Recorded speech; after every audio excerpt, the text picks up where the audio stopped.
just to give you an idea of how vast our history is, okay? Now, amazingly, these machines still work. The machines do not have a name in the English language, okay? They don't even have a symbol that we could comprehend.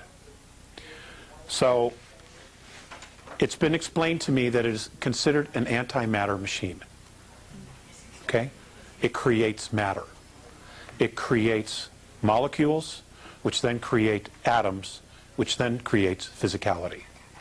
And these are actual machines. They're like computers, where you can program it for what you want, and this machine will literally bring it forth and manifest it. And there it is, physically there. Okay? Now, if each one of us had one of these machines, it would be like winning the lottery every day. You know? Mike likes to do VWs. He could make himself a new VW as soon as the new models came out. As soon as he knew what he wanted. Okay? I could create a babysitter. You know? So that my wife and I could go out. Okay, and that's what now. Apparently, there are 7 of these actually working, and 7 different races have one of these machines. Now, these are archaeological finds, discoveries, these atom-making machines, for lack of a better word. Is that on this Earth? I'm sorry. Is that on this There is one on the planet.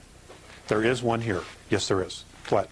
Is that the one of Jerusalem? No comment. No comment. Do you know where they were found?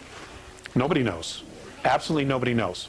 It turns out that, well, let me just finish reading here, okay? And because all this will come out. They also discovered advanced building complexes, very large machinery, and complete terraforming ecosystems. Earth-like organic life is much less common than hydrogen gas ecosystems in our galaxy because we are limited, oxygen O2 ecosystems are limited to the geological presence of water. Okay, for O2 life forms, which is what everything is on this planet, there has to be water.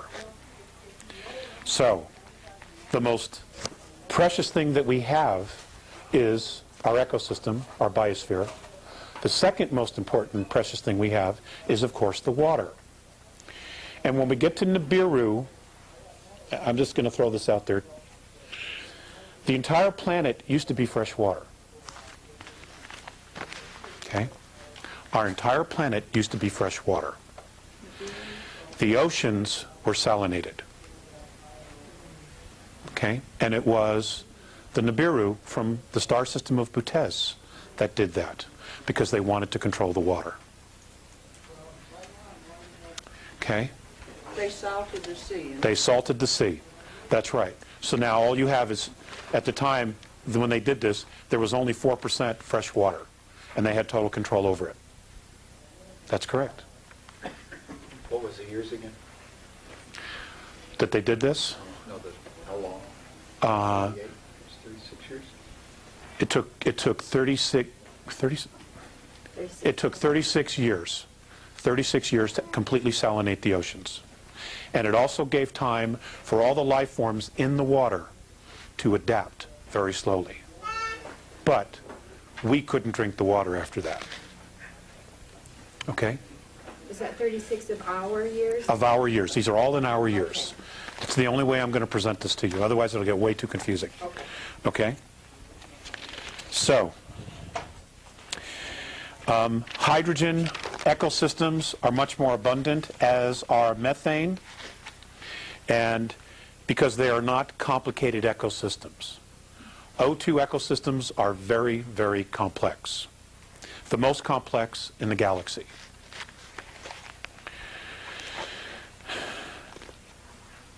Archaeological evidence records and legends point to the founders, quote unquote, the Patal, as the creators and caretakers of this galaxy. The disappearance and or extinction of the founders appears to be deliberate.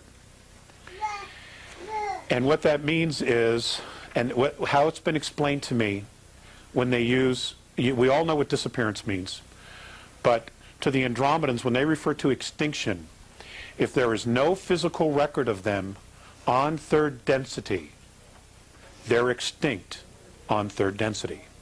That doesn't mean that they're gone. It could be that they evolved or ascended to a higher frequency, or they dropped down to a higher frequency to create third density, and when they were done, they left. But they are extinct on third density. Okay? See, in sharing this information, this particular information that I'll be sharing in the next year, it's important to stretch yourselves to try to think holographically here, okay? Because there are so many implications to this information, and it's difficult to try to express that because the English language is so limiting, you know, to try to give you a concept about how this was all done.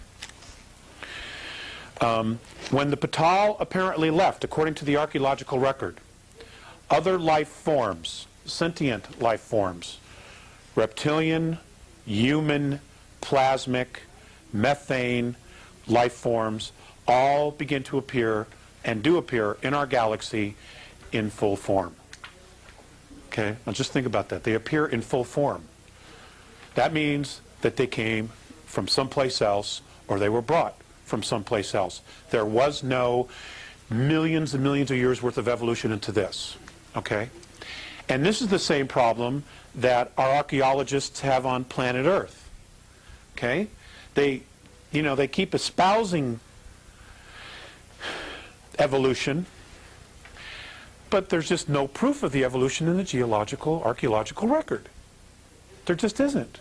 Things appear fully formed. Okay?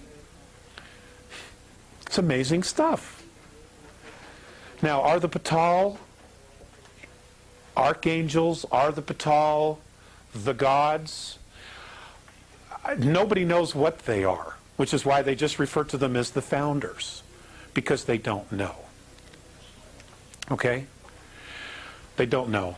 The Andromedans do say that there is a creator. They, in their belief systems, in their traditions, say that it does not carry a dominant male frequency. In their opinion, it carries a dominant female frequency. Okay? So, in their opinion, and I'm telling you, they're real men, you know, the creator is a goddess. Okay? Does exist. Okay, so we blew through that. The Paleozoic era, 554 million years ago to 245 million years ago. A dramatic explosion of diverse, multi-celled animals. Well, they put that because suddenly everything is there. It's in the geological record. They don't know how it got there, where it came from, but it's there. So they just say, well, it just exploded. There it is. All these different things show up out of nowhere. Species appear with all living animals, almost all living animals, and species appear within a few million years. Again, there's no evolutionary process here. They just begin to see them in the archaeological record. And each consisting on different parts of our modern continents. Now, at the time that this was happening, the North and South Pole were different. Okay, the planet was literally laying on its side. It had already had a pole shift, one of its many pole shifts. Okay, which is where the physical North and South Pole rotate, usually following a magnetic pole shift if it's done on its own. If it doesn't do it on its own, that is because a planetoid or an asteroid hit the planet, made it roll, and then what happens is the magnetic poles will either correct it over time and make the planet rotate back, or the